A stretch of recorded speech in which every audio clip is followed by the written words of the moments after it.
Fala galera, meu nome é Davi Caldas, você está no Intelectus Podcast, o seu podcast de teologia e assuntos afins.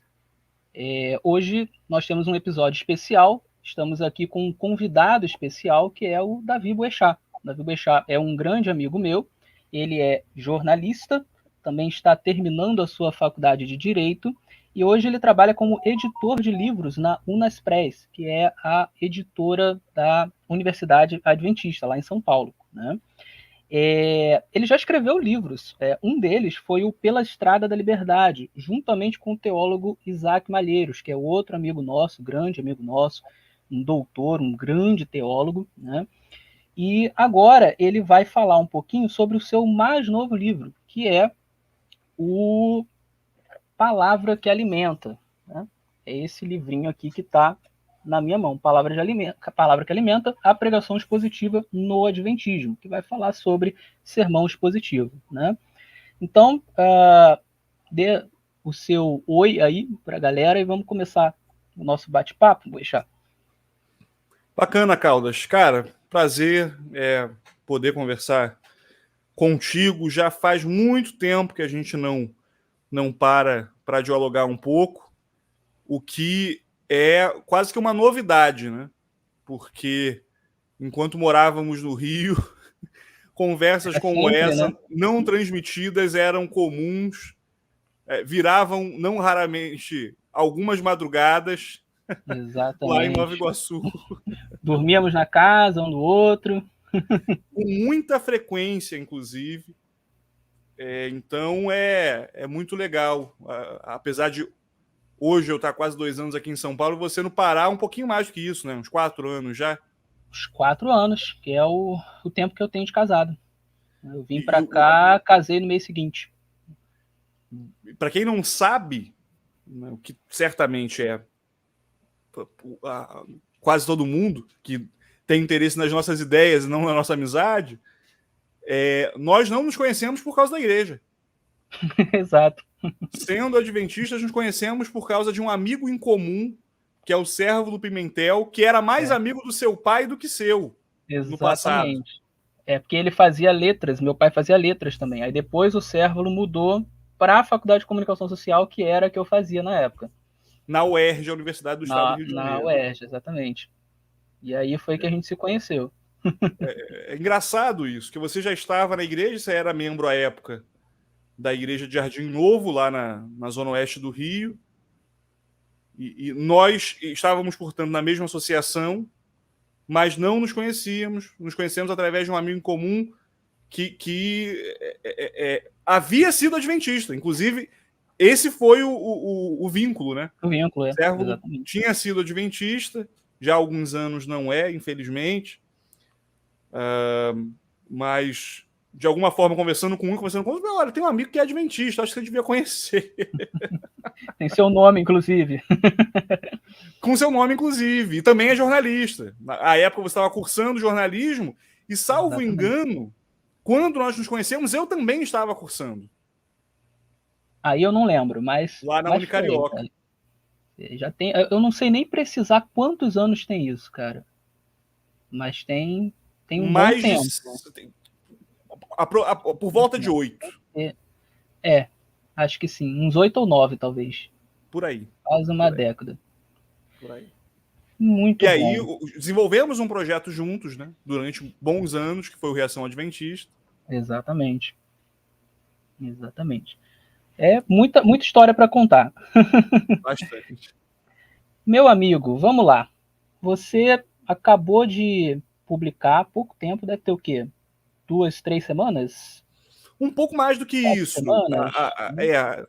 A depender do momento que a gente considere o que é o início da vida do livro. Né? Uhum. E isso pode variar bastante, mas do momento que o livro chegou da gráfica até agora, a gente já tem quase 2 meses, se não 2 meses. Né? Exatamente. Então, palavra que alimenta a pregação expositiva no Adventismo. Para a gente começar a falar sobre o seu livro, eu acho que a primeira pergunta que a gente precisa fazer é o que é um sermão expositivo, afinal de contas, né? O que é esse tal de sermão expositivo, de pregação expositiva? O sermão expositivo, ele é um tipo, ele é uma espécie de pregação, né?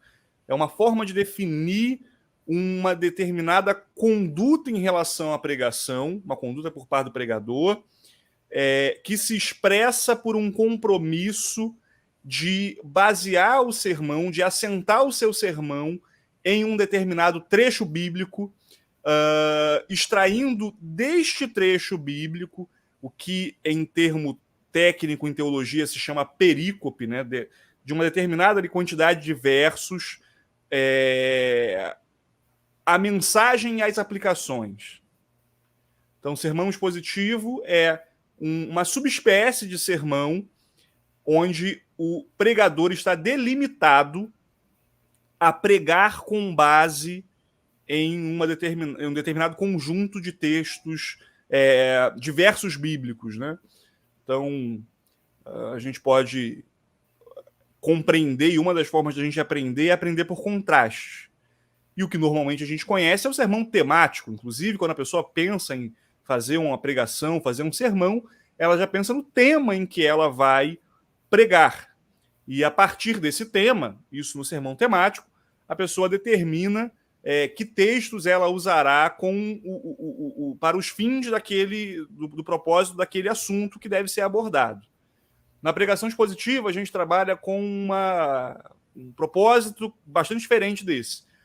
Ao invés de a gente partir de um tema que foi determinado, a gente parte de um texto. E aí, desse texto bíblico, é que a gente vai pensar na estrutura do sermão, etc. Né? Então, uma forma da gente compreender o que é o sermão expositivo é colocar a estrutura do próprio texto bíblico como sendo aquela que vai conduzir todo o conteúdo do sermão. Por vezes, um sermão temático ele surge da demanda de algum momento, ele surge de uma boa ilustração que alguém quer ali aproveitar e replicar. No sermão expositivo, a gente parte sempre do texto bíblico e tem um apego maior a ele para o desenvolvimento da nossa ideia. Então, assim, pelo que você está falando, a gente poderia dizer que se você tem um pastor, por exemplo, que resolve fazer uma série de pregações sobre um livro bíblico específico, né, onde Sim. cada pregação ele vai pregar um capítulo, né, o sermão expositivo ele seria o ideal para esse tipo de exposição? Necessariamente um tipo de abordagem como essa será uma abordagem expositiva. É até difícil conseguir fugir dela. E a gente pode mencionar diferentes formas de fazer isso. Então, a pregação expositiva ela é uma característica muito mais comum, né, especialmente aqui no Brasil, aos reformados. E dentre os pregadores reformados, um que é considerado assim com grande estima pelos reformados é o Martyn Lloyd-Jones, que foi um pregador inglês da segunda metade ali do século XX, que chegou a pregar durante 12 anos o livro de Romanos. Né? Ele lia um verso de Romanos e, por vezes, um verso apenas de Romanos era tema de mais de uma exposição dele acerca daquele assunto. O resultado desse esforço dele são 12 volumes escritos sobre o livro de Romanos. Né? Então, essa é uma forma possível do sermão expositivo, mas normalmente o que a gente vai ver são séries muito menos generosas do que essa. Muito então, menores que 12 anos, né? 12 anos é difícil. Então, você vai ter séries que consideram um capítulo da Bíblia. É absolutamente possível pregar um capítulo da Bíblia. Ou mesmo um conjunto de versos ali que faça sentido em si e que possa, portanto, ser estruturado de modo a que a leitura seja feita de forma sucessiva, semana após semana. Não obstante, a pregação expositiva, bem como a pregação temática, ela pode ser feita com base de forma dissociada de uma exposição contínua. Quando a gente pensa em exposição contínua, tem inclusive uma expressão latina que é usada para isso, que é o lectio continuae, né? Que é a exposição em leitura contínua, em leitura que se segue durante algum tempo.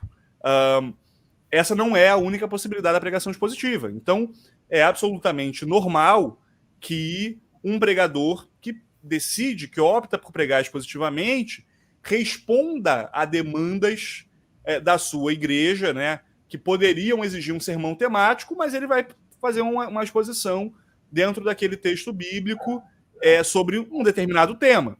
Eu vi que no episódio, Caldas, que você publicou, o último aí do Intelectus, você Sim. mencionava, né, ele abordou a questão da pregação expositiva, sim, e você puxou um assunto que foi o da sexualidade.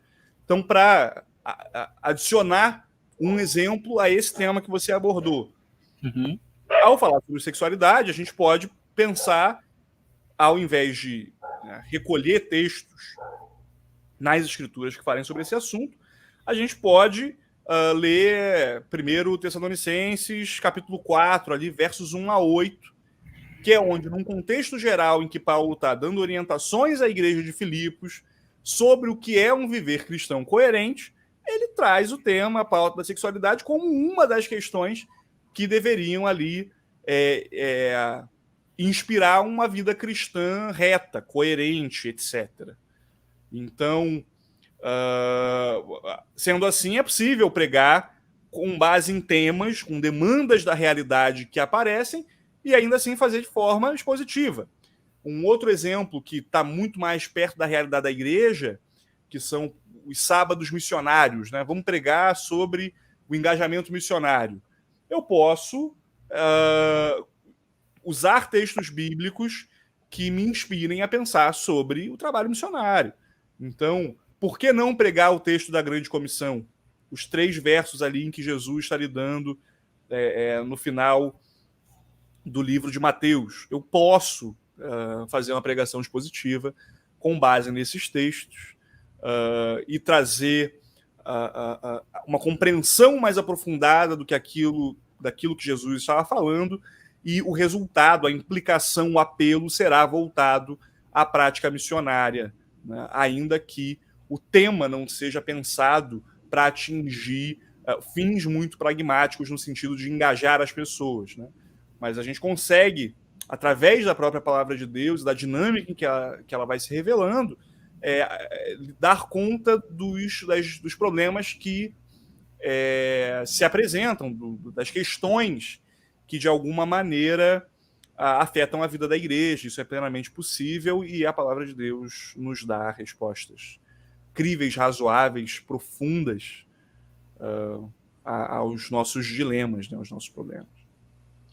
Me parece que o sermão expositivo, né, uma das grandes diferenças, assim, se a gente for colocar em resumo para o sermão temático, né, é que muitas vezes o pregador temático ele vai abordar vários textos bíblicos sobre determinado assunto, de modo que você não tem um texto bíblico específico que está sendo estudado. Então isso acaba levando o pregador a não se aprofundar em nenhum deles. Ele só vai lendo e se baseando em vários textos, né? Você deu o exemplo agora de Tessalonicenses capítulo 4, né?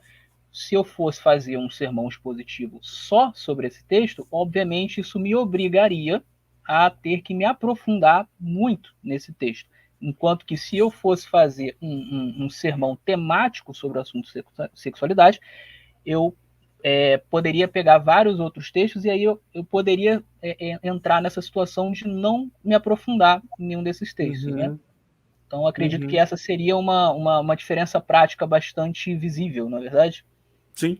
Há espaço, né? Ao falar sobre sermões expositivos, a gente não desconsidera o valor do sermão temático, né? O que a gente tenta propor até por uma questão de recorte, de ênfase, né? Nós não conhecemos a pregação expositiva no Adventismo. Ela não é sequer considerada como uma possibilidade no contexto da igreja. Logo, abordar esse tema de forma mais específica é algo necessário, né? Importante, e por isso devemos ter mais atenção, né? E a grande questão está nas vantagens que essa pregação expositiva vai fornecer em relação à pregação ao sermão temático. É que ela mostra circunstâncias específicas que mostram como a dinâmica da própria revelação de Deus aconteceu de forma contextual na história de pessoas reais, na história de igrejas reais, e com isso a gente consegue entender melhor como é que isso se aplica a nós hoje. Então, e aí você vai ter, né, a própria Bíblia Sagrada trazendo as lições para a nossa vida, né? Ou seja, as lições estão sendo extraídas diretamente da Bíblia Sagrada, né? Exato. Então há muitas vantagens, né? Uma delas, eu acho que a questão do aprofundamento deve ser destacada, porque esse aprofundamento ele acontece seja da perspectiva do ouvinte, que passa a aprender mais sobre a palavra de Deus e passa a ter uma perspectiva de que a palavra de Deus revela questões sobre a sua vida individual e pessoal, e ela serve porque aquele que administra a pregação, né, aquele que está apresentando, o pregador, ele precisa levar em consideração de forma mais profunda aquilo que deseja comunicar. Então, há vantagens da perspectiva do aprofundamento, né? Por vezes a gente vê, e isso é o que é mais comum na igreja, e o sermão temático ele tem essa fragilidade, que é a de propor, vamos colocar assim, que as pessoas fiquem pensando que a pregação de toda a Bíblia de um texto para o outro, que parece aparentemente falar sobre uma mesma coisa. E normalmente não é isso que acontece, são textos que acabam ficando descontextualizados. Então, é importante ter em vista a questão da contextualização, e o sermão expositivo certamente é o que melhor dá conta, né, de cumprir com esse propósito nobre, que é o de explicar a palavra de Deus da forma mais complexa possível, né, da forma mais completa possível. Por quê? Porque através dessa forma a gente fica menos tensionado a cometer erros mesmo, Caldas, sabe? A gente erra menos. E errar menos já é uma coisa muito boa, né? Acertar é muito bom, mas errar menos, né, de mitigar a possibilidade de erros e de danos, já é algo muito bom. Então, é como aquele ditado, né? Se você pode não atrapalhar, você já está fazendo bastante. Muito faz quem não atrapalha. E eu acho que a própria relação que a gente tem para com o texto bíblico muda, porque a gente não fica mais procurando a vontade de Deus de uma forma quase que mística, né? Esse verso vai falar comigo. Não. Claro que o verso vai falar comigo, é bom que a gente decore. Eu falo sobre isso no livro. É bom que a gente tenha textos na cabeça, é bom que a gente tenha a palavra de cor, a própria cultura bíblica. Falar contra isso seria ir contra a cultura bíblica. A cultura hebraica é mnemônica, né? É uma cultura de decorar textos. A estrutura do texto bíblico é feita para ser decorada, pelo menos especialmente no contexto do Antigo Testamento. Havia a preocupação de ter a palavra de Deus na cabeça, e normalmente isso vai ser feito através dos versos. O grande problema é que essa poética, né? Uhum. Oi? A estrutura poética, né? A estrutura poética favorece essa forma de decorar, exato. Os salmos, inclusive, eram canções, né? Sim. Então, eram feitos para isso. Então, o grande problema que essa maneira, essa abordagem de pular de um texto para outro faz, é que ela desconsidera a forma como ele foi escrito, né?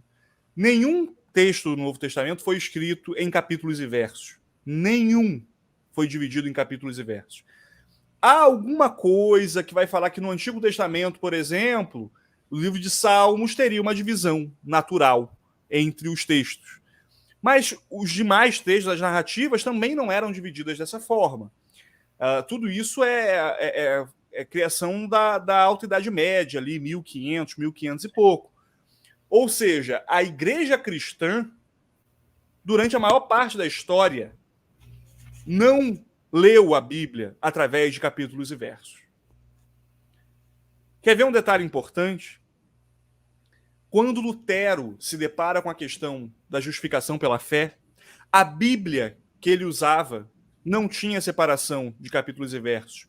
Por que a separação de capítulos e versos não havia sequer sido criada? Ela vai ser feita pela igreja luterana, pela igreja anglicana, algum tempo depois.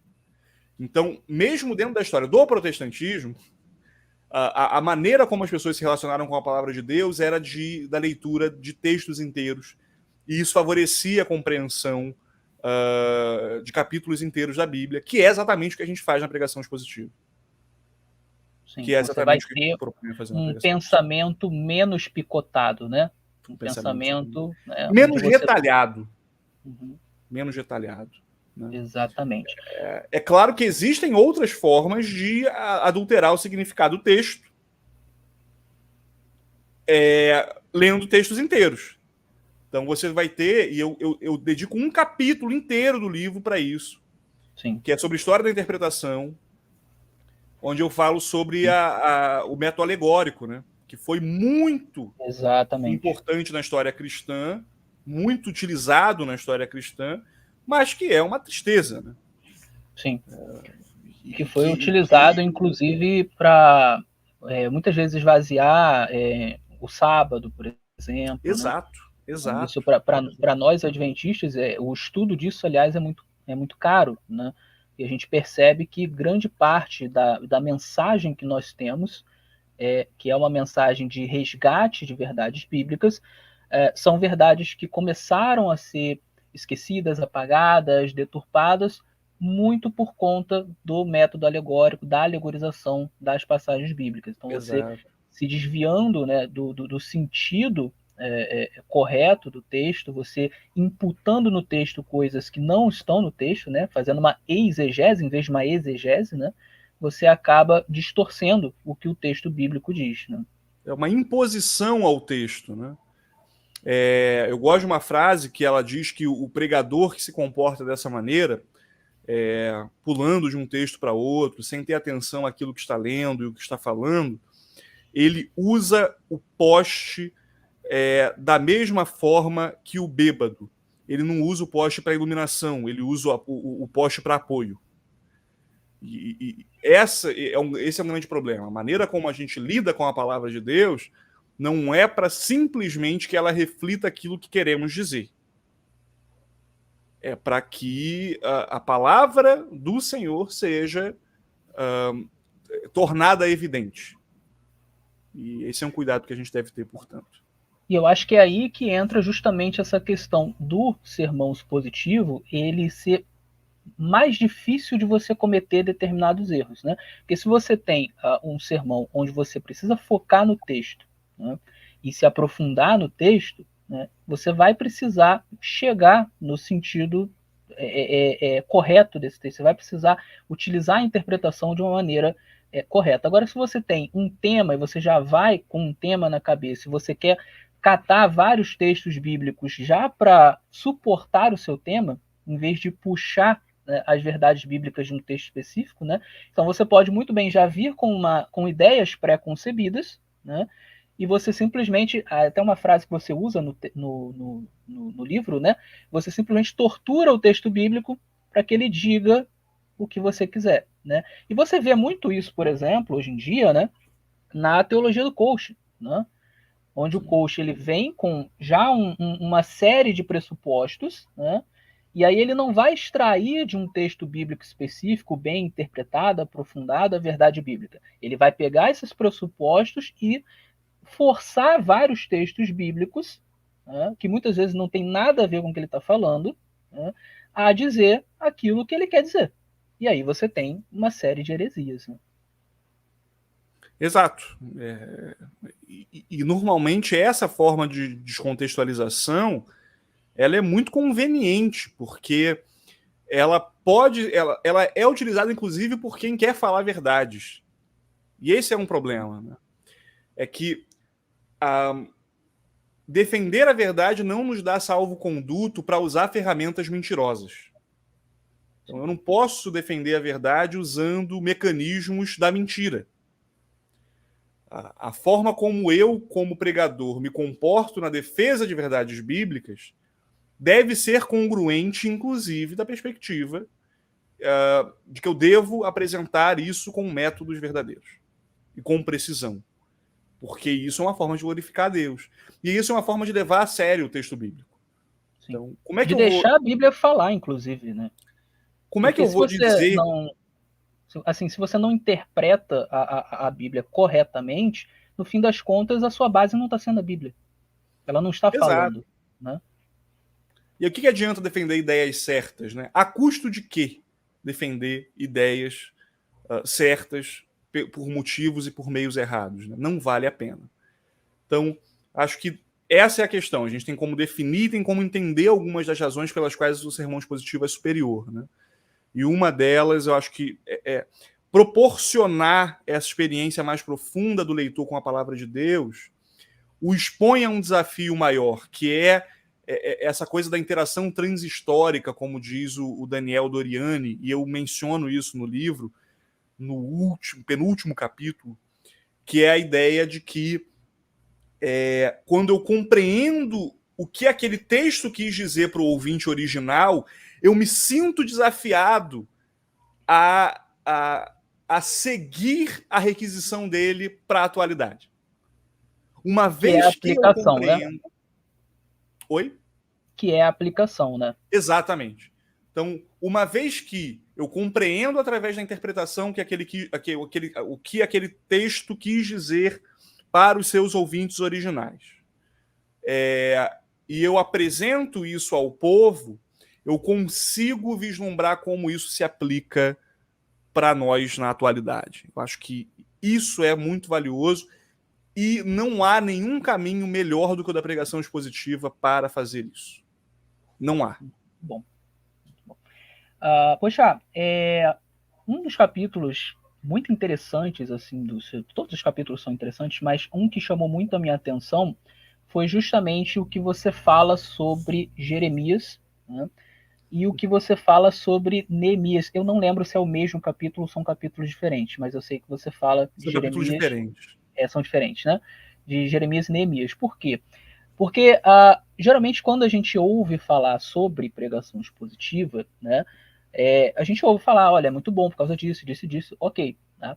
Mas muitas vezes não nos dizem assim, tá, mas qual é a base bíblica, né? Então alguém poderia estar ouvindo a nossa né, exposição aqui, né? O sermão expositivo é melhor, tal, e a pessoa poderia pensar, tá, mas isso tem base bíblica? E aí eu queria que você discorresse um pouquinho sobre isso, né? Sobre Jeremias, sobre Neemias e como que você enxerga a questão da pregação expositiva nessas pessoas, né?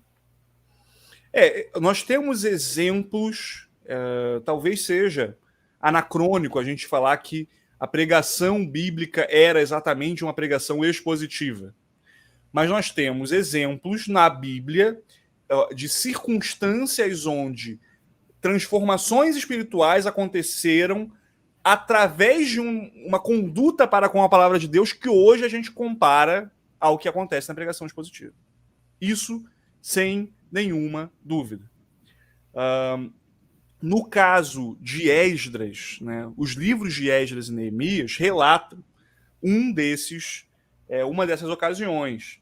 E o capítulo específico em que a gente trabalha com isso é o capítulo 2, que é o Reavivamento da Nação, Reforma do Púlpito.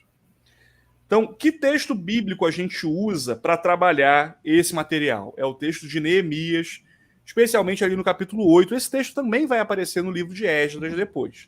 Né? É esse capítulo aqui, o Reavivamento da Nação, Reforma do Púlpito, o capítulo 2, inclusive, para você que não viu o livro por dentro, ele é bem bonitinho, ele foi feito pelo Rodrigo Neto, é um trabalho editorial muito bonito. Grande amigo também.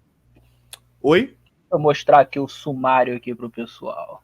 Tá. Sim, todos os capítulos aí disponíveis.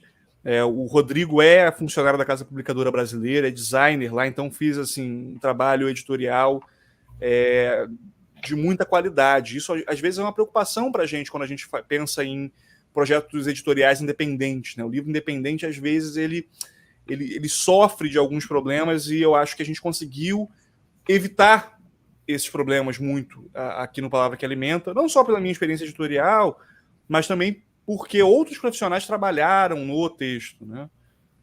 Então, o Matheus Cardoso trabalhou no livro, fica aqui o meu muito obrigado a ele, igualmente o Reginaldo Castro e, né, especialmente o Rodrigo, que fez com que essas ideias se vestissem em grande estilo, né? O trabalho editorial não é meramente um trabalho de design, é um trabalho que envolve conteúdo. O conteúdo é profundamente afetado. Mas o texto de Neemias, ele vai mostrar para a gente no capítulo 8 que a consumação das renovações espirituais propostas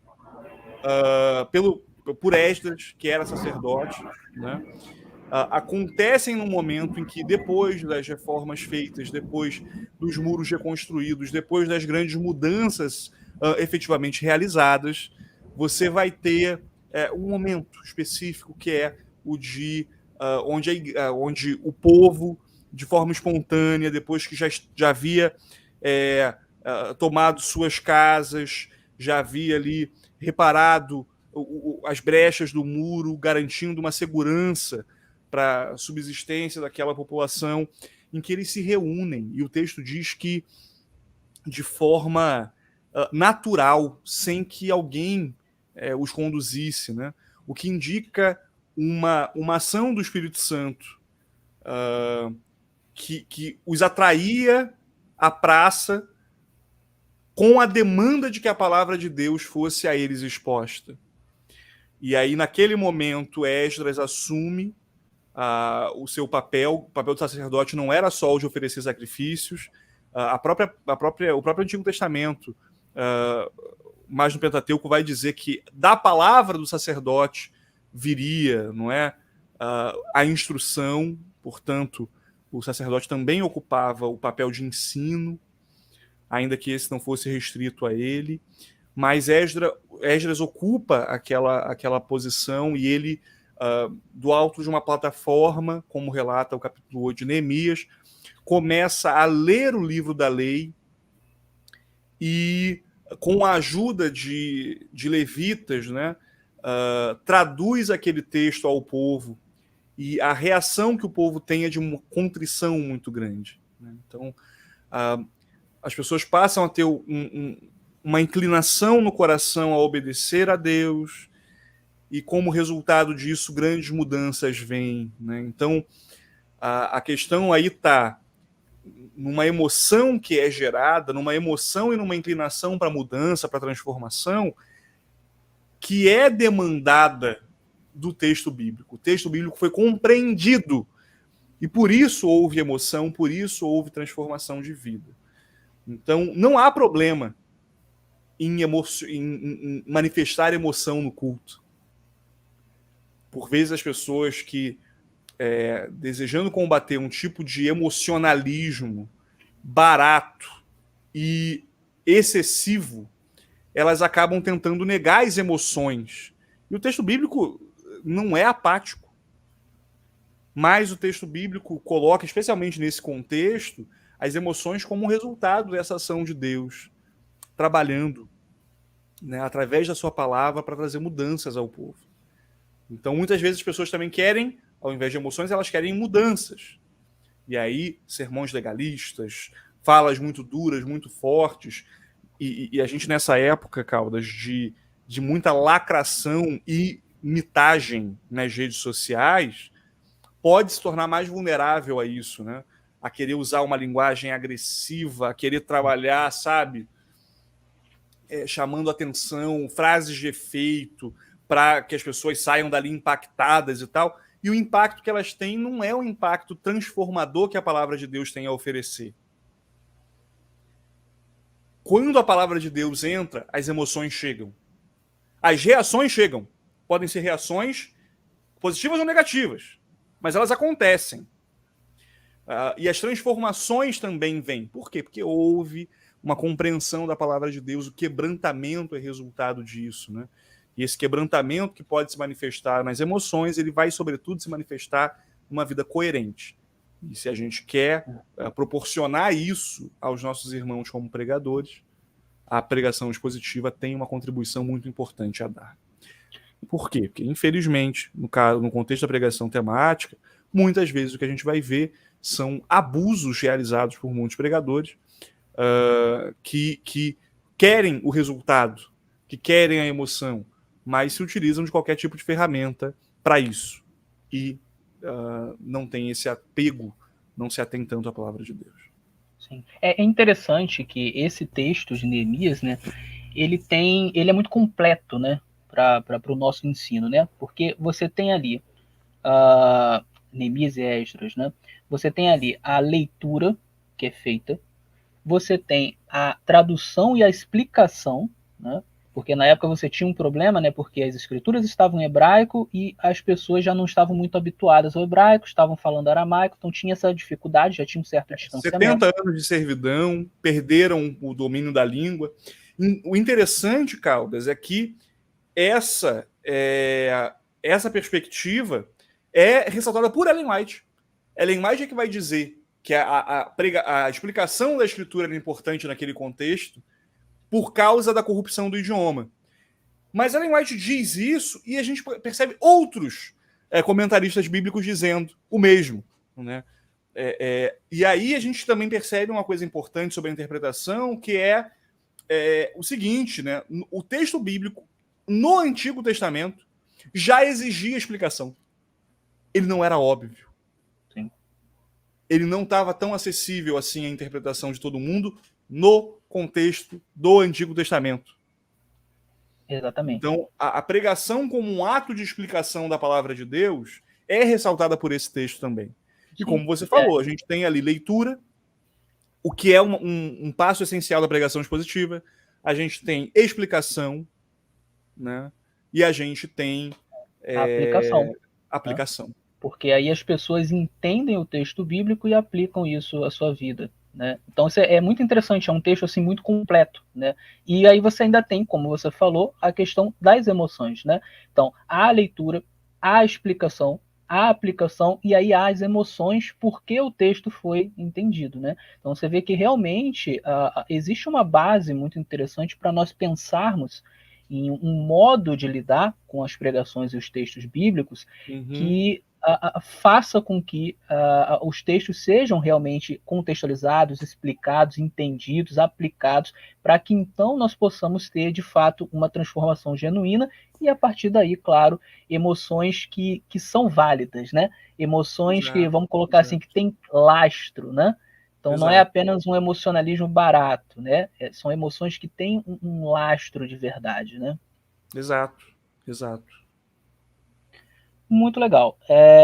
E aqui, o Boixá, eu queria que você falasse um pouquinho também, outra coisa bem interessante assim no seu livro, é sobre a relação do sermão expositivo com a reforma protestante. Mas antes de você falar sobre isso, deixa eu só ler aqui alguns comentários, né? O pessoal fez os comentários aqui, eu acho que é interessante a gente ler, tá? Bom, tem muita gente aqui elogiando a live, né?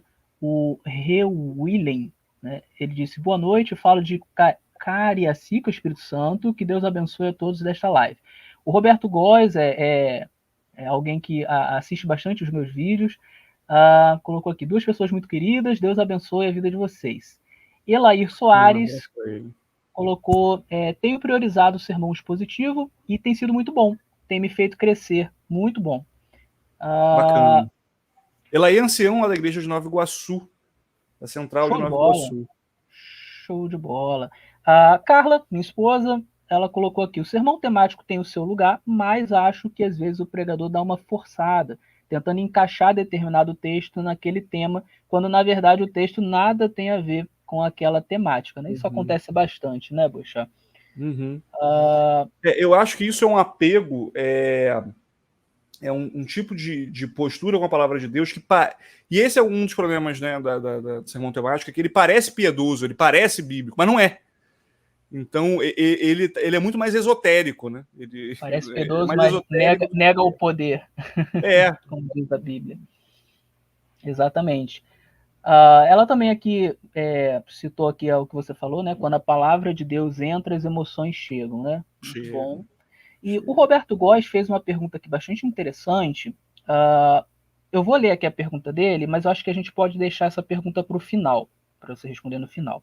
Que é o seguinte: como fazer ser essa a cultura da nossa igreja com membros leigos, né? Que é sobre o sermão expositivo. Então vamos deixar essa perguntinha aqui para o final, que aí a gente fecha com isso.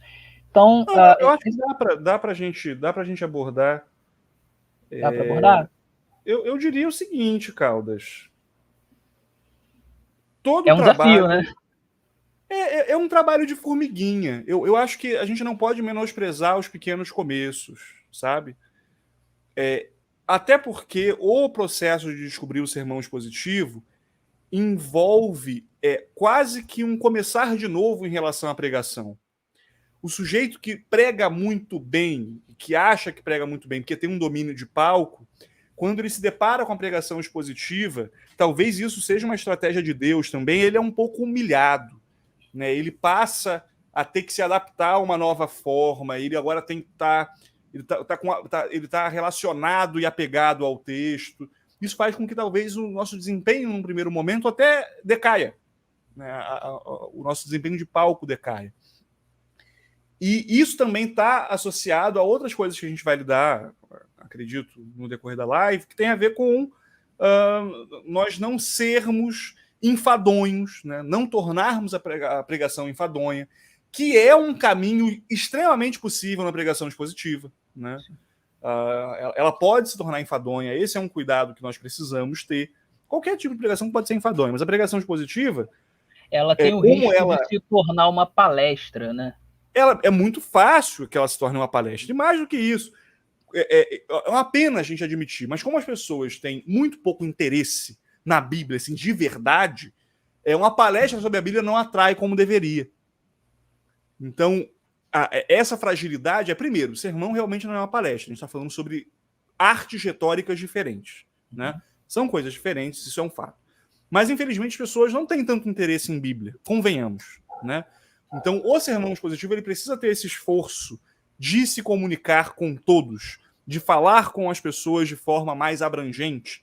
E isso exige uma interpretação que consiga trazer esses dados, mas que invista de forma muito clara e eu diria até surpreendente nas aplicações. A aplicação do sermão expositivo não pode ser enfadonha e a gente também não pode achar que as pessoas vão aplicar o texto às suas vidas por si mesmas.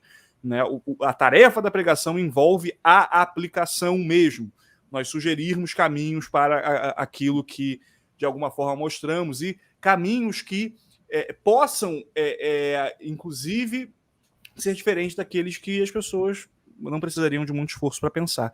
Então, parte do trabalho do pregador é remoer o texto, ruminar o texto, de modo que a compreensão dele seja sentida na própria vida e que a gente possa pensar em como aplicar aos outros. Isso significa que o sermão expositivo ele também é uma crítica cultural, né? O que esse mundo projetado do texto, o que esse texto está sugerindo sobre o mundo e qual é o mundo real? O que esse texto está sugerindo que deva mudar no mundo? Deva mudar no meu mundo, deva mudar no mundo da igreja. Né? Essa relação é interessante de se fazer. E eu diria o seguinte, olha, Roberto, há pessoas que não vão simplesmente gostar do sermão expositivo. Isso é uma realidade, mas elas são minoria. O que eu tenho experimentado, e isso pregando em diferentes partes, até do país mesmo, é que o sermão expositivo ele tem poder. Porque ele leva mais a sério a palavra de Deus. Portanto, quando pregamos de forma expositiva, há poder de Deus envolvido de forma especial. E aí vale a pena comprar algumas brigas em relação a ele, né? A defendê-lo. Mas eu acho que uma forma legal de defendê-lo é agir de forma coerente perante o sermão expositivo. Então, não o torne enfadonho, o torna interessante e acredito que há um caminho para as coisas acontecerem a partir daí. É possível implementar. Então, se você começar a apresentar num sermão, como um sermão sobre missão, né? Uma apresentação do texto bíblico séria sobre o que é o trabalho missionário através da Bíblia, ao invés de simplesmente um mero relato, um mero apelo que começa do início ao fim, trazendo culpa à igreja, trazendo acusação, que a gente não faz nada, porque se você começa a mostrar o texto bíblico, as pessoas vão começar a se sentir confrontadas de outra forma. Elas não vão se sentir confrontadas pela sua forma de falar, elas vão se sentir confrontadas pela palavra de Deus. Isso é muito bom. Ser confrontado pela palavra de Deus é melhor do que ser, de alguma forma, ofendido nas suas sensibilidades meramente humanas. Mandar um abraço também para o Wesley Rodrigues, meu amigão, irmão, mora lá em Salvador hoje. E também para a Ágata da Igreja de Alvorada. Você conhece também? Sim, conheço. Eu gostaria de complementar aqui. Miro mandou mensagem aqui também agora. Ó. Quem? Miro é meu amigo lá da faculdade, Miro. Caldas. Show de bola. Colega, baita colega de faculdade. A gente tá junto só um ano e meio aí, né? Miro. Tô vendo aqui agora. Na faculdade, Josemir é casado com uma professora aqui da Faculdade de Letras. Excelente. Doutora na área de literatura brasileira. Então a gente... E é um cara com uma cultura, assim, sabe, gigante para falar sobre música e cultura em geral. E comprou o livro também. A gente tá com um público muito bom aqui hoje. Então é um público seleto, público bom, qualificado. Legal.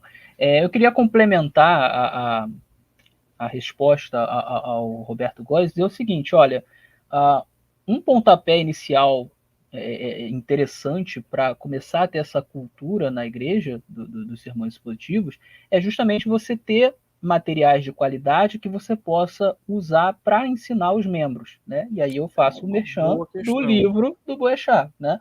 Esse livro aqui, gente, eu li esse livro, eu vou colocar aqui mais uma vez aqui, ó.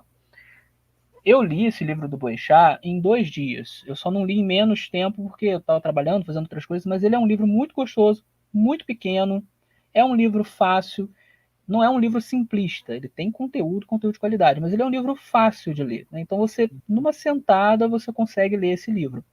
Então, assim, o Roberto, por exemplo, se ele compra esse livro, né, lê esse livro e começa a divulgar esse livro na sua igreja, né, você vai ter mais pessoas entendendo o que é o sermão expositivo, né? Aqui nesse livro tem algumas dicas práticas, né, de como você montar um sermão expositivo, né, do que você deve fazer, até não só a questão do conteúdo, né, mas o Boechat ele fala um pouquinho também da forma, né? Ele fala até mesmo da postura corporal, né? Essas coisas não são as coisas mais importantes, o Boechat deixa bem claro, mas elas são importantes também, né? A mensagem não é só o conteúdo, ela é a forma. Então, assim, você lê esse livro, lê outros livros, né, que tenham um bom conteúdo, vai fazer com que as pessoas elas tenham esse maior interesse e esse despertar. Elas vão começar a discernir o que é um sermão expositivo, o que é um bom sermão, o que é um sermão bíblico. E a partir daí, você consegue ter um movimento na igreja onde os leigos eles terão uma maior capacidade de pregar expositivamente, e isso vai passando de um para o outro. Então, assim como hoje você tem um problema muito grave, que é pessoas pregando de uma maneira muito ruim, né? E aí as outras pessoas vão copiando e pregando de uma maneira muito ruim, se você começa a modificar isso, as outras pessoas vão começar a pregar de uma maneira melhor. Sim. E aí, uma ideia que eu estava até conversando com o Boechat antes de começar, né? Eu tenho muita vontade de criar na igreja local, né, na minha igreja local, um curso de pregação que seja permanente, né, que aconteça sempre, para que as pessoas que entram na igreja, as pessoas começam a pregar, né, os leigos comecem a pregar já sabendo como que se prega, né? Então, assim, eu deixo aí essa ideia no ar, né? Quem estiver assistindo e pensar, poxa, sou ancião da igreja tal, acho que seria uma boa ideia, vou conversar com o pastor e tal, com a igreja, para ver se vingaria. Boa. Eu acho uma boa ideia. Então, deixo aí Sem essa querer ideia interromper, no ar. Caldas, Não, mas pode já falar. interrompendo, eu tenho no meu canal do YouTube parte de um programa que a igreja do. A igreja. A igreja. Caramba. Enfim, que a igreja lá do Vitor Oliveira, lá na Paraíba, a igreja de Campina Grande, eu esqueci o bairro, mas é uma igreja onde eu preguei esse ano, por isso estou constrangido de ter esquecido o nome. Eu lembrei de um bairro onde eu fiquei em João Pessoa, mas não estou lembrando o nome da igreja agora. E essa igreja, através do Vitor e tal, e também do Igor, né? Amigão, querido, Igor, Giovana, eles organizaram um programa na igreja que foi para dar esse start. Legal. Então, dentro do que você falou agora, eu não sei nem como é que eu me esqueci disso, que é importantíssimo falar. Eles fizeram um programa que deu esse start. Então, uma sugestão de como organizar. Eles fizeram sexta-feira à noite, sábado pela manhã. Aí, no sábado pela manhã, o culto foi organizado de modo que coubessem 2 pregações. E aí, na verdade, eu acho que foram até 3 falas. Uma minha, uma da Vanédia, uma do Giovanni, se eu não estou enganado. E à tarde, o programa continuou com outras falas. E aí teve Legal. fala do Bruno, teve fala do Giovanni, teve uma fala minha. E no domingo pela manhã o programa se encerrou, tendo também mais atividade. Então, é uma maneira. É uma maneira de organizar as coisas dessa forma, né? Se for uma igreja aqui na região metropolitana do Rio e de São Paulo, eu pessoalmente vou sem grande dificuldade para fazer. Nesse caso, eu fui a Paraíba, que foi bem, bem mais distante. E precisa de uma série de ajustes de agenda para fazer, mas aqui na região metropolitana de Campinas, que é onde eu estou, e na região metropolitana do Rio, de São Paulo, também é bem fácil fazer. Então a gente está à disposição para isso também. Ano que vem a gente vai fazer em Paraty. Ótimo, legal. Está marcado ali o Jackson Valone, da igreja de Paraty. Jackson, conheço, Jackson. Pela Convidou, internet. conhece, né? Ele é você sabe que ele é da região. Ele é da Zona Oeste, né? Ele foi membro de Padre Miguel há muito tempo. Eu acho que ele é do Meyer, se eu não me engano. Eu acho que é. Eu lembro do Meia, eu lembro de outras pessoas. Lembro do Gustavo, que convidou a pregar lá no Meia. Preguei 2 vezes no Meia. Gustavo Sá. Preguei 2 vezes na igreja do Meia. O que para mim foi, assim, uma experiência muito emocionante até, porque a igreja do Meia, para quem não sabe, é a segunda igreja adventista do Brasil, né? Nossa, eu não sabia. É, a segunda igreja adventista do Brasil. A primeira é lá no sul, né? Oi? A primeira é lá do sul, né? A primeira é a primeira mesmo, é a Taquari, né? Que é a primeira igreja. Então, a segunda igreja é a do Meyer, e a igreja do Meyer a organização dela é 1895. Nossa. Então é uma grande igreja, E foi uma experiência muito bacana pregar na igreja do Meyer, pela bondade do convite do Gustavo. Então, o que eu diria, Caldas? Há caminhos, mas eu acho que a questão da conscientização tem a ver com isso. O livro foi escrito com esse propósito. Então, assim, há outros livros interessantes que falam sobre pregação. Bons livros. Inclusive, há um livro que foi lançado no ano passado, que é o Interpreto Logo Prego, que foi feito com uma iniciativa da Divisão Sul-Americana. Foi publicado pela Unaspres. E, coincidentemente, eu fui o editor desse livro na Unaspres. Então, é um livro que tem grandes nomes da teologia adventista. Então, o Diogo Cavalcante, que é o editor de livros da CPB, o responsável pela área de livros, foi um dos organizadores. O professor Carlos Olivares, que é um grande teólogo bíblico, professor aqui de Novo Testamento e grego no NASP. Vários nomes também da ala hispânica da igreja colaboraram para esse livro. Então, existem outros livros. Mas por que eu escrevi o meu? Primeiro, quando eu escrevi, a gente tinha menos alternativas do que a gente tem hoje. Segundo, porque eu percebia que a gente precisa de livros com características voltadas para a compreensão de todos. Quando eu digo compreensão de todos, é de todos os interessados. É de quem quer aprender sobre o tema e tem sede por aquilo e está à disposição de aprender.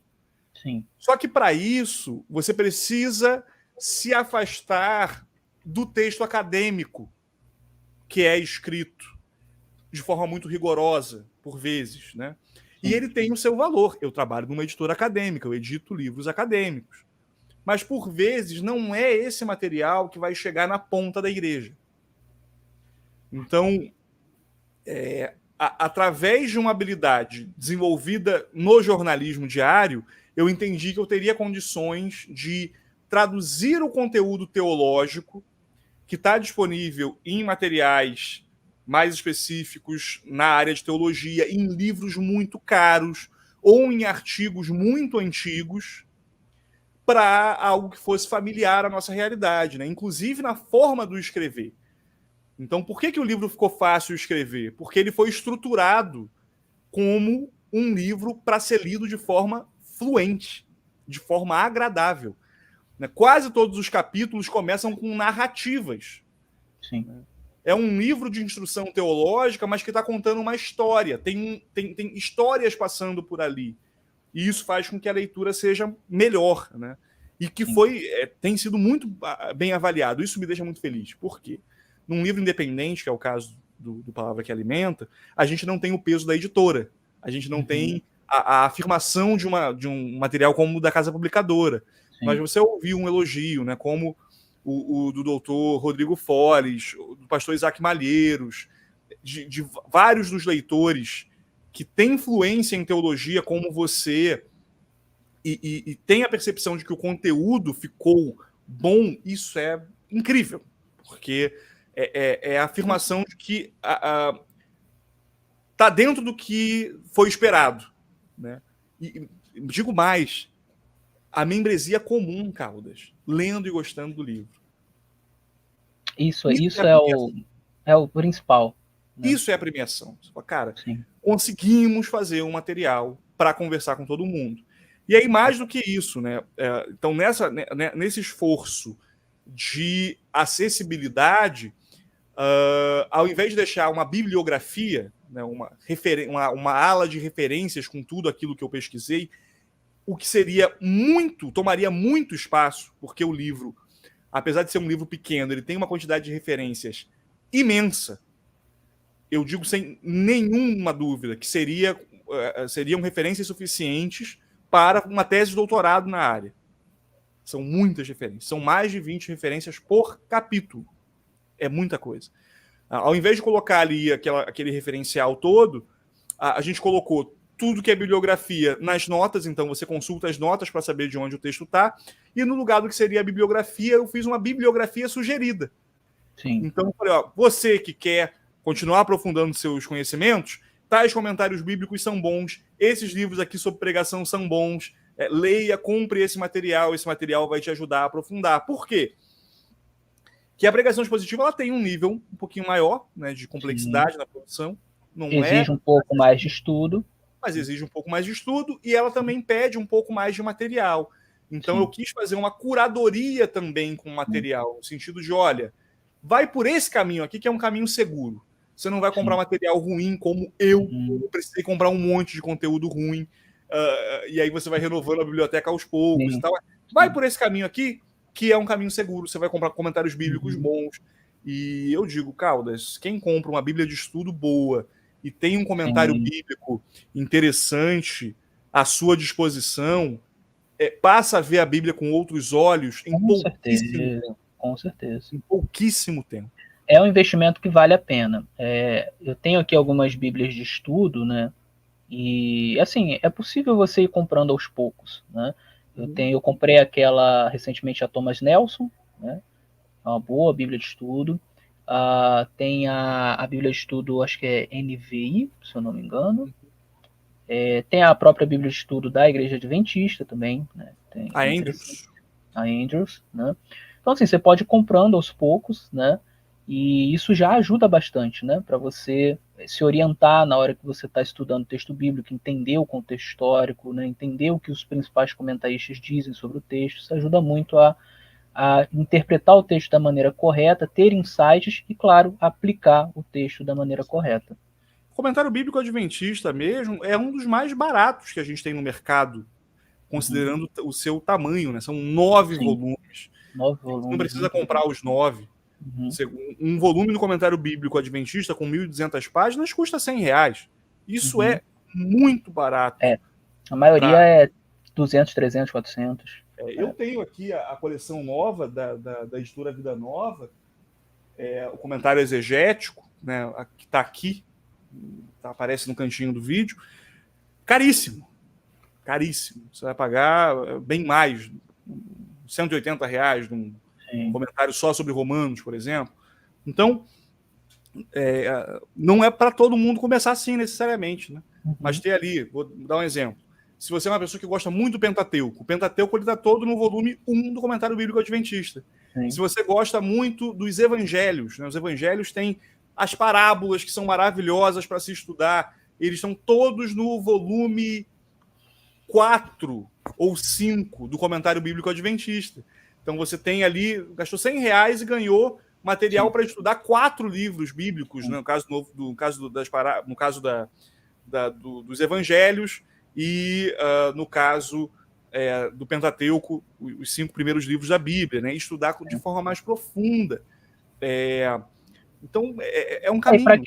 Para quem tem assim, realmente interesse na pregação, né, você pode fazer um planejamento financeiro. Né?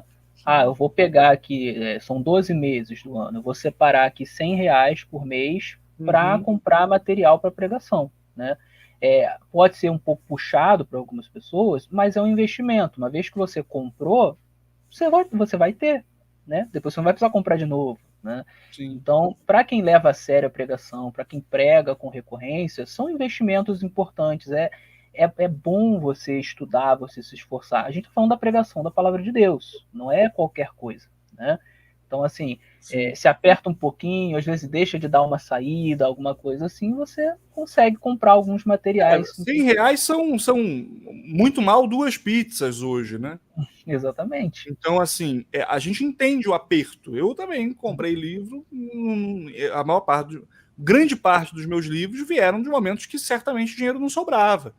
Mas é algo interessante para se pensar. Eu acho que o auxílio dos livros ele tem um papel aí relevante no nosso caminho de formação como pregadores. Né? Poxa, a gente está chegando próximo do final, já tem 1 hora e pouca de live, né? Mas a Carla faz a pergunta aqui, né? Quais seriam os conselhos para quem quer aprender a pregar expositivamente? Qual é o caminho, né? Então a gente já falou um pouquinho, né, sobre a compra desses materiais e tal, mas existiria algum outro conselho, alguma outra dica que a gente poderia dar para quem quer começar a pregar expositivamente? Talvez alguma dica prática, ou mesmo uma dica de como fazer o sermão, por exemplo. Eu acho que a primeira etapa, o primeiro desafio, ele já foi vencido no momento que a pessoa entendeu que pregação expositiva é algo importante. Isso já é algo muito, muito bom.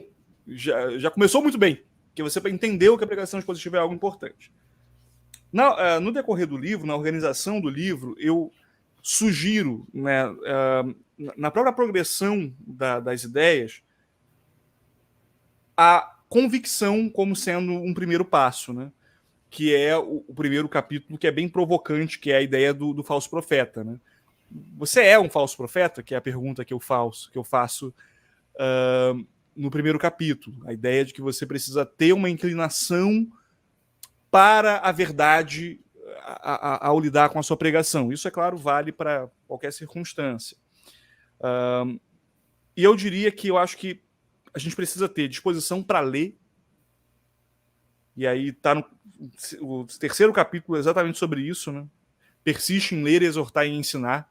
É uma referência direta a Paulo, as cartas pastorais de Paulo. é necessário ter a disposição de interpretar de forma mais adequada a palavra de Deus. Eu acredito que ouvir pregadores que se propõem a pregar dispositivamente é uma boa iniciativa, mas eu ainda acredito que o trabalho de leitura ele pode ser muito interessante. Aí, Caldas, uma pergunta que você não fez, e eu vou colocar agora, já que a gente está caminhando para o final, é o do porquê de ter escrito esse livro especificamente. Por quê? Eu diria que, à medida que nós temos muitos livros interessantes sobre pregação expositiva, e veja, na década de 80 você tinha no máximo 2 livros sobre pregação expositiva. Hoje a gente chegaria facilmente a 10, 20 livros sobre pregação expositiva à disposição no Brasil. Editoras como a Vida Nova e Fiel publicam periodicamente livros sobre pregação expositiva. Mas por que publicar esse material? E o que ele tem de diferente, para além do mérito em si, que é o de ser um livro legal? É que ele é um livro que faz isso numa perspectiva adventista. Uhum. Então, praticamente... Tá no subtítulo, inclusive. Oi? Tá no subtítulo, inclusive, né? Pregação expositiva no Adventismo. No Adventismo.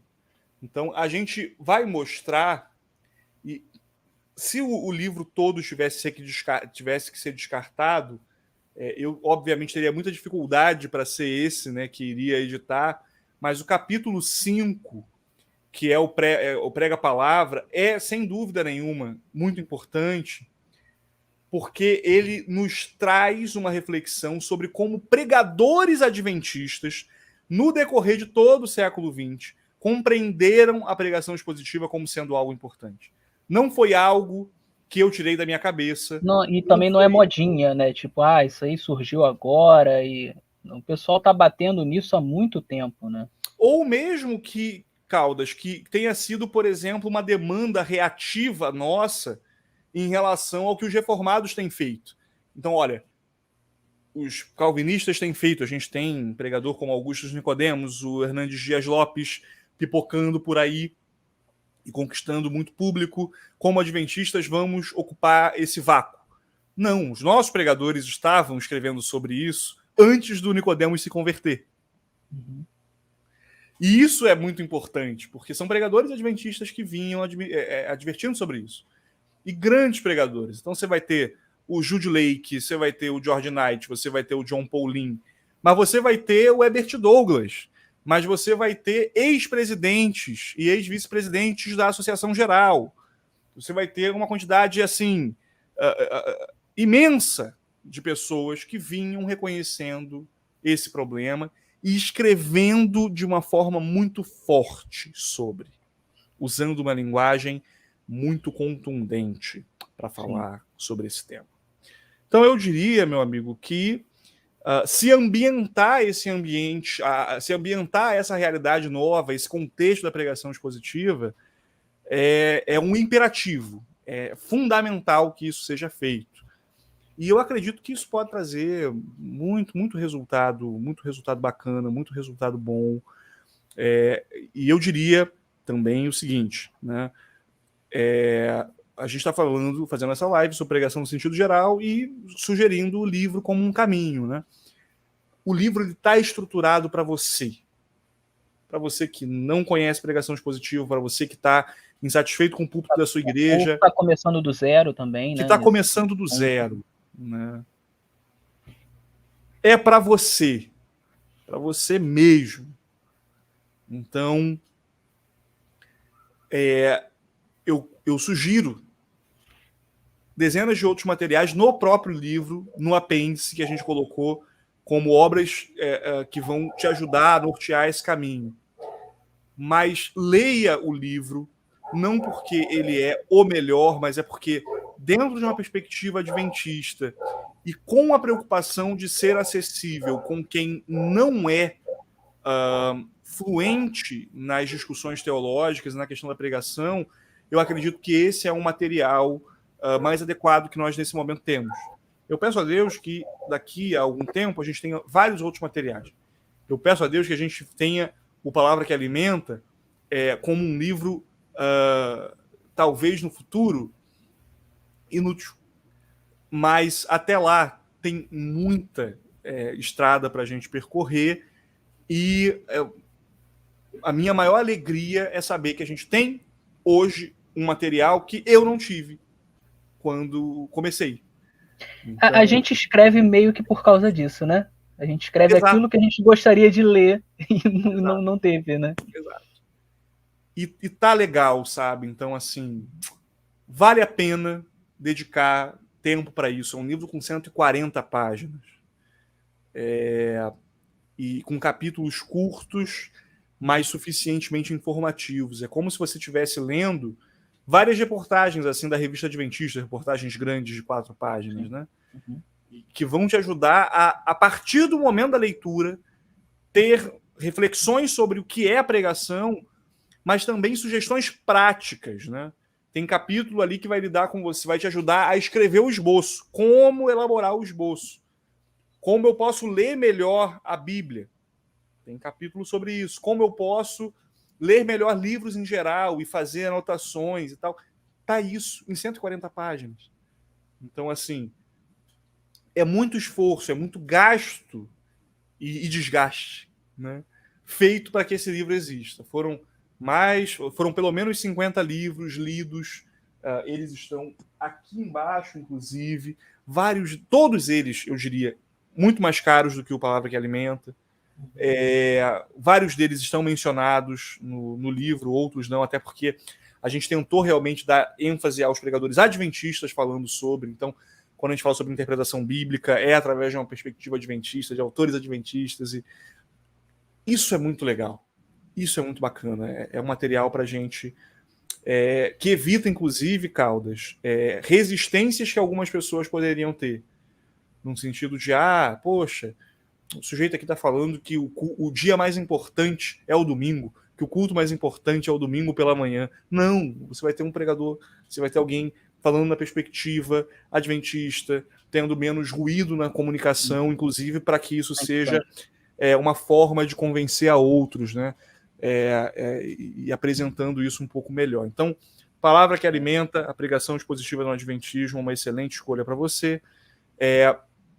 Ele está disponível pela Livro7, livro7.com.br. Você vai encontrar... Vou deixar o link aqui depois, quando terminar, tá? Vou deixar o link na descrição. E é um caminho aí para você. Eu estou falando da Livro7 porque é o único lugar em que o livro ainda está disponível. A gente tem já a previsão de uma nova impressão, mas eu recomendo que você não perca tempo. Eu acho que só 7 exemplares lá disponíveis na Livro7, enquanto a gente está fazendo essa live, né, no dia 7 de dezembro de 2023.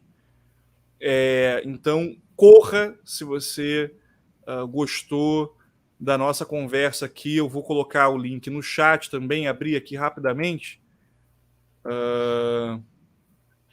E corra lá para você garantir a sua cópia. Ou, posteriormente, você pode também falar diretamente comigo e eu vou ter o maior prazer em atendê-lo. Mas, se você já quer... Quem quiser falar comigo também, eu passo o recado para o Boechat. A gente está sempre falando, então podem me usar de ponte. Exato. Fiquem à vontade aí, é um material que foi... é muito agradável para mim, assim, poder falar isso. Olha, é um material que foi pensado em você. Por quê? Porque foi pensado mesmo. Não é uma retórica de marketing, é uma realidade. Foi pensado para o pregador leigo da igreja, foi pensado para o ancião, para quem quer dar voos mais altos e abençoar a vida da sua comunidade com uma pregação que alimenta, uma pregação que dá toda a substância necessária para um viver cristão mais coerente, né? A pregação de qualidade, ela não é meramente uma ambição intelectual, ela é um caminho para uma vida cristã levada mais a sério. Então, palavra que alimenta, a pregação expositiva no Adventismo, vai te ajudar nesse sentido, com absoluta certeza. Tá o do Caldas aí na mão, tá aqui o meu também. Acesse lá Livro 7 e garanta o seu, uma vez que temos poucos à disposição. Então, garanta já o seu antes de que ele acabe. E, mais importante do que isso, né? Utilize aí as suas férias, utilize o seu recesso de final de ano para começar 2024 com uma outra perspectiva sobre pregação. Né? Sua primeira pregação de 2024 pode ser uma pregação melhor, uma pregação que glorifica mais a Deus. E eu acho que um passo para isso, respondendo a pergunta levantada pela Carla, é começando a ler, lendo material bom, e eu acredito, e sou suspeito para dizer isso, que o Palavra que Alimenta é um material adequado para esses fins. É isso aí. Pessoal, eu agradeço aqui por quem acompanhou a live, né? Agradeço aqui ao Matheus, meu irmão, também está acompanhando. Manda um alô aí para todo mundo, a Ágata, várias pessoas aqui, algumas que a gente já falou, né? Muito obrigado por quem assistiu, né? Comprem o livro, né? Aproveitem, como o Boechat falou, né?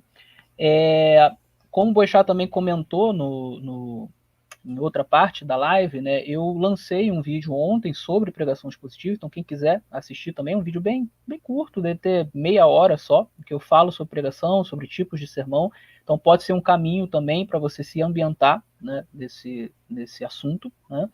E eu deixo aqui também a indicação do canal do Davi Boechat, né, ele tem um canal no YouTube, então se inscrevam lá no canal dele, se inscrevam no meu também, o Intelectus Podcast, né. E é isso aí. Tem alguma coisa para terminar? No canal há vários materiais sobre pregação expositiva, então há falas minhas e de outros que estão publicadas lá, né? Parte desse congresso que aconteceu na Paraíba está à disposição lá, aconteceu na Igreja do Cruzeiro, que é uma central de distrito lá em Campina Grande, no interior da Paraíba. Você pode encontrar lá. E há também um outro material do Teolocast, que é o Teolocast sobre sermões expositivos, foi publicado há 4 ou 5 anos atrás. Pastor Martinelli. Pastor Fábio Martinelli. Fábio Martinelli. E eu participei desse episódio. Você já pode emendar aí, depois de ter assistido esse material. Foi com o Giovanni e a esposa dele também. Né? E falam bastante também sobre sermão expositivo, né? Gente que vocês podem seguir, são pessoas de qualidade. Bacana, é um material bacana. E, inclusive, para o pastor Fábio, a gente está articulando, agendando aí um material para fazer um treinamento via Zoom para o distrito dele. Agora ele passou muitos anos no Uruguai, mas está agora acho que em São Paulo, Rio Grande do Sul. Rio Grande do Sul. E a gente vai planejar algo nesse sentido para a igreja dele também. Então, fique à disposição para esse tipo de convite também. Estamos à disposição. O objetivo desse livro é fomentar um movimento, que é um movimento pró-sermões de qualidade, em especial, sobretudo, mais especificamente sobre sermões expositivos, que nós acreditamos que são um caminho interessante, um caminho importante e negligenciado. Né? Então, acreditamos que temos a contribuir. Então, compre o seu exemplar, não deixe para depois. Pelo que eu conversei com o pessoal da Livro 7, eles têm 7 ou 8 exemplares disponíveis, então compre agora, garanta o seu e também utilize, né, esse material que está à sua disposição. Lá no meu canal do YouTube tem playlist sobre pregação expositiva, tem horas de material sobre pregação expositiva, de graça à sua disposição. Aproveite, que é para você. Ok, então, nós vamos ficando por aqui. Espero que vocês tenham apreciado essa entrevista, esse bate-papo. Fiquem com Deus e até o nosso próximo encontro.